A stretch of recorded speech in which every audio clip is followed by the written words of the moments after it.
السلام علیکم اسٹوڈنٹس آج ہم سیکنڈ ایئر بایو میں ایک ٹاپک پڑھیں گے genetic drift mechanism of evolution driven by chance.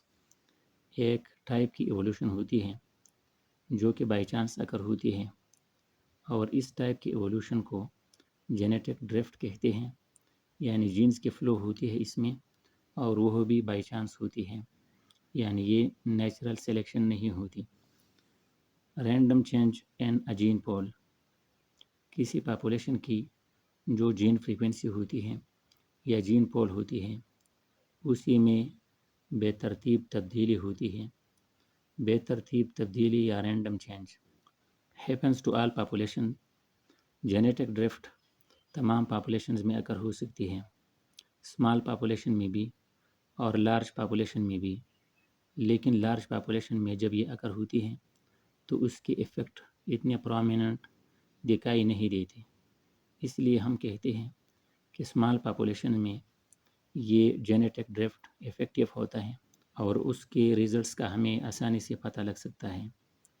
So in small populations certain alleles increase اور ڈیکریز بائی چانس، یعنی ایک اسمال پاپولیشن لے لے اور اسی میں ایلیلز موجود ہوں گے، ان ایلیلز کی جو فریکوینسی ہوتی ہے وہ انکریز ہوگی یا ڈیکریز ہوگی، لیکن یہ انکریز یا ڈیکریز بائی چانس ہوگی۔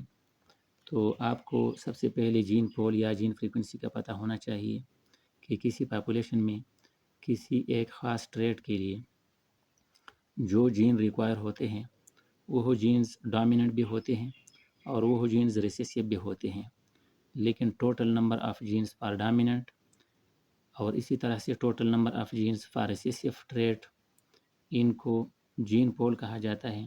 اور ان تمام جینز کی جو مقدار تھی ڈومیننٹ اور ریسیسیو کی، ان میں سے اگر ہم ایک کو الگ کریں، مثلا ڈومیننٹ کو الگ کریں، تو وہ جین فریکوینسی ہوتی ہے کہ ڈومیننٹ کتنے مقدار میں موجود ہے، تو وہی اس کی جین فریکوینسی کہلاتی ہے۔ اچھا، اس کے بعد کچھ پروسیسز جینیٹک ڈرفٹ میں ہم ڈسکس کرتے ہیں، انتہائی آسان ہے۔ پہلا ہے رینڈم سیمپلنگ ایرر۔ ایک پاپولیشن ہوتی ہے اور اس میں کسی ایک خاص ٹریٹ کے لیے مختلف جینز موجود ہوتے ہیں۔ یہاں میں نے 3 ٹائپ آف جینز اس میں لکھے ہیں۔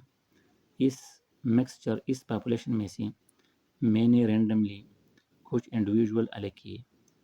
وہ انڈیویژول ایکچولی رینڈملی میں نے سیمپل کے طور پر الگ کیے تھے، لیکن ان میں اتنی ڈائیورسٹی موجود نہیں تھی، اور وہ ایک کلر کی انڈیویژول میرے ہاتھ آئے تھے۔ تو جب یہ آگے گرو کریں گے تو ان میں جینیٹک ڈائیورسٹی موجود نہیں ہوگی، اور یہ ایکچولی جینیٹک ڈرفٹ کا ایک پروسیس ہے۔ سیکنڈ نمبر ہے باٹل نیک ایفیکٹ۔ اگر ایک باٹل میں ہم کسی پاپولیشن کے مختلف انڈیویژولز لے لیں، ان انڈیویژولز کے مختلف کلرز ہوں گے، یعنی سکن کلر بھی ایک ٹریٹ ہے اور اس کے مختلف جینز ہوتے ہیں، تو وہ مختلف سکن کے کلر رکھنے والے جاندار اس باٹل میں موجود ہوں گے۔ اگر بائی چانس ان میں سے ہم ایک یا 2 انڈیویژول کو الگ کریں تو باٹل کے نیک میں 1 2 3 تک انڈیویژول آ کر باہر نکلیں گے۔ وہ انڈیویژول جو باہر نکل گئی وہ اگر بائی چانس ایک کلر کے ہیں تو اس کا مطلب ہے کہ پاپولیشن کی سائز میں ریڈکشن اکر ہوتی ہے، باٹل کے اندر جو رہ جاتے ہیں ان کی بھی ڈائیورسٹی کم ہو جائے گی سکن کلر کی، اور جو باہر نکل آیا وہ تو ایک ٹائپ کے سکن کے کلر کی انڈیویژول ہے، لہٰذا جینیٹک ڈائیورسٹی دوبارہ ڈیکریز ہوگی اور پاپولیشن سائز میں ریڈکشن اکر ہوتا ہے۔ یعنی جن انڈیویژول کو ہم نے باہر نکالا وہ ایک کلر کے تھے اور پاپولیشن کے سائز میں ریڈکشن بھی اکر ہوتا ہے۔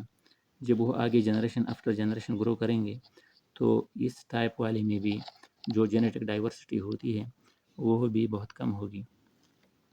تھرڈ نمبر ہے founder effect established into a new population.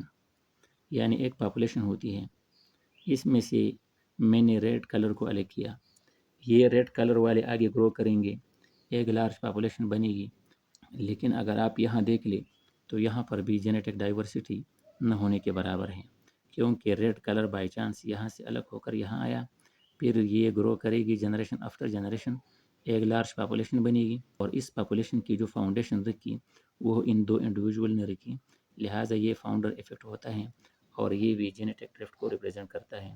تو یہ تھا آج کا ہمارا ٹاپک، جو کہ ایک مختصر ٹاپک تھا، genetic drift. Okay, thank you.